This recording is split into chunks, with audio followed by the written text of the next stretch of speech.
ಪ್ರಜಾವಾಣಿ ಸಾಧಕಿಯರು 2 ವರ್ಷಗಳಿಂದ ಪ್ರಜಾವಾಣಿ ಪತ್ರಿಕೆ ಅತ್ಯಂತ ಖುಷಿಯಿಂದ ನಡೆಸಿಕೊಂಡು ಬರ್ತಾ ಇರುವ ಕಾರ್ಯಕ್ರಮ. ಸಮಾಜದಲ್ಲಿ ಎಲೆಮರೆಯ ಕಾಯಿಯಂತಿರುವ ಮಹಿಳೆಯರನ್ನು ಗುರುತಿಸಿ ಸತ್ಕರಿಸುವ ಕಾರ್ಯಕ್ರಮವಿದು.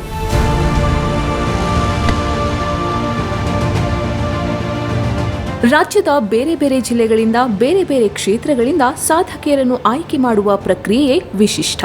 ಈಗಾಗಲೇ ಸಮಾಜಕ್ಕೆ ಉತ್ತಮ ಕೊಡುಗೆ ನೀಡಿರುವ ಸಾಧಕಿಯರೇ ತೀರ್ಪುಗಾರರಾಗಿ 10 ಸಾಧಕಿಯರನ್ನು ಆಯ್ಕೆ ಮಾಡಿದ್ದಾರೆ. ಮಣ್ಣಿನ ಆವರಣಗಳನ್ನು ತಯಾರಿಸಿ ಮಾರಾಟ ಮಾಡುತ್ತಿದ್ದಾರೆ. ಅಲ್ಲ ಮೇಡಮ್, ಇದು ತುಂಬಾ ಇಂಪಾರ್ಟೆಂಟ್ ಮೇಡಮ್. ಅಜರ್ಬೈಜಾನ್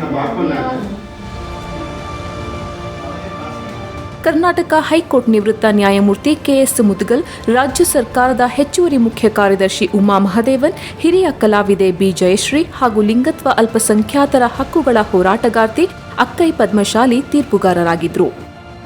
ಪ್ರಶಸ್ತಿಗಾಗಿ ಬಂದಿದ್ದ 200ಕ್ಕೂ ಹೆಚ್ಚು ಅರ್ಜಿಗಳ ಪೈಕಿ ಕೇವಲ 30 ಮಹಿಳೆಯರನ್ನು ಶಾರ್ಟ್ ಲಿಸ್ಟ್ ಮಾಡಲಾಗಿತ್ತು. ಅದರಲ್ಲಿ 10 ಮಹಿಳೆಯರನ್ನು ಪ್ರಶಸ್ತಿಗೆ ಆಯ್ಕೆ ಮಾಡಲಾಯಿತು. ಈ ಮಹಿಳೆಯರ ಶೈಕ್ಷಣಿಕ ಮತ್ತು ಸಾಮಾಜಿಕ ಹಿನ್ನೆಲೆ ಹಾಗೂ ನಿಯಮಿತವಾಗಿ ಅವರು ತಮ್ಮ ಸಾಧನೆಯತ್ತ ಹೆಜ್ಜೆ ಹಾಕಿರೋದನ್ನು ಪರಿಗಣಿಸಿ ಆಯ್ಕೆ ಮಾಡಲಾಗಿದೆ. ಸಮಾಜದ ಮೇಲೆ ಯಾವ ರೀತಿ ಪರಿಣಾಮ ಆಗಿದೆ, social impact of their achievement, and secondly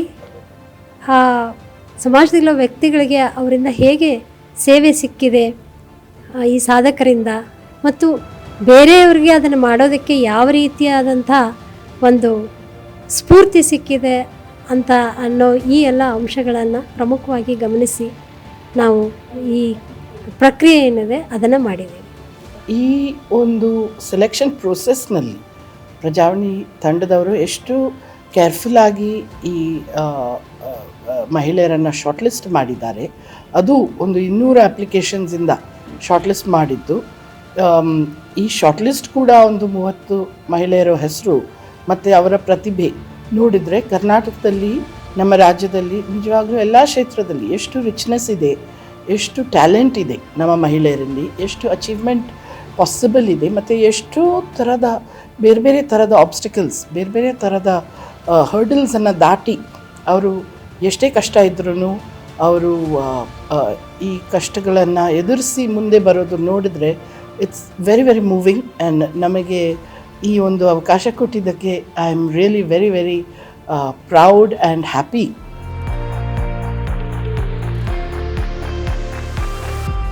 ಇಡೀ ಪ್ರಕ್ರಿಯೆಯ ಬಗ್ಗೆ ಮತ್ತು ಪ್ರಜಾವಾಣಿಯ ಸಾಮಾಜಿಕ ಕಾಳಜಿಯ ಬಗ್ಗೆ ತೀರ್ಪುಗಾರರಲ್ಲಿ ಒಬ್ಬರಾದ ಬಿ ಜಯಶ್ರೀ ಮೆಚ್ಚುಗೆಯ ಮಾತುಗಳನ್ನಾಡಿದರು.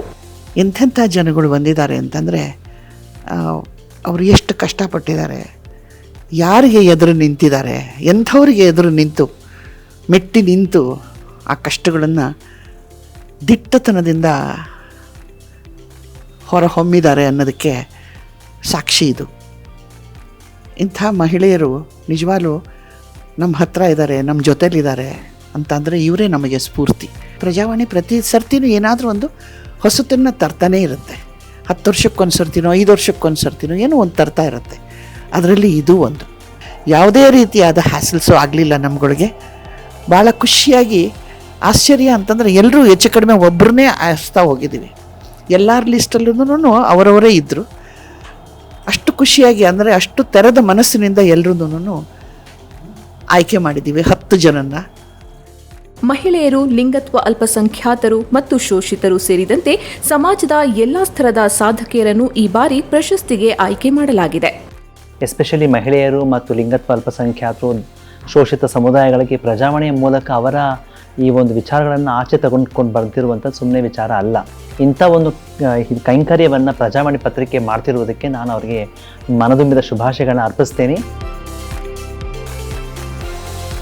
2026ನೇ ಸಾಲಿನಲ್ಲಿ ಪ್ರಶಸ್ತಿಗೆ ಆಯ್ಕೆಯಾದ ಸಾಧಕಿಯರನ್ನು ಮಾರ್ಚ್ 28ರಂದು ಮೈಸೂರಿನಲ್ಲಿ ಸತ್ಕರಿಸಲಾಗುತ್ತೆ. ಅದೇ ದಿನ ಅಂದರೆ ಮಾರ್ಚ್ 28ರ ಶನಿವಾರದಿಂದ ಈ ಸಾಧಕಿಯರ ಕುರಿತ ಲೇಖನಗಳು ಪ್ರಜಾವಾಣಿ ಪತ್ರಿಕೆಯಲ್ಲಿ ಪ್ರಕಟವಾಗಲಿದ್ದು, ಅಂದಿನಿಂದ ಪ್ರತಿ ವಾರ ತಲಾ 2 ಸಾಧಕಿಯರ ವಿಡಿಯೋ ಸ್ಟೋರಿಗಳು ಪ್ರಜಾವಾಣಿ ಯೂಟ್ಯೂಬ್ ಚಾನೆಲ್ನಲ್ಲಿ ಪ್ರಸಾರವಾಗಲಿವೆ.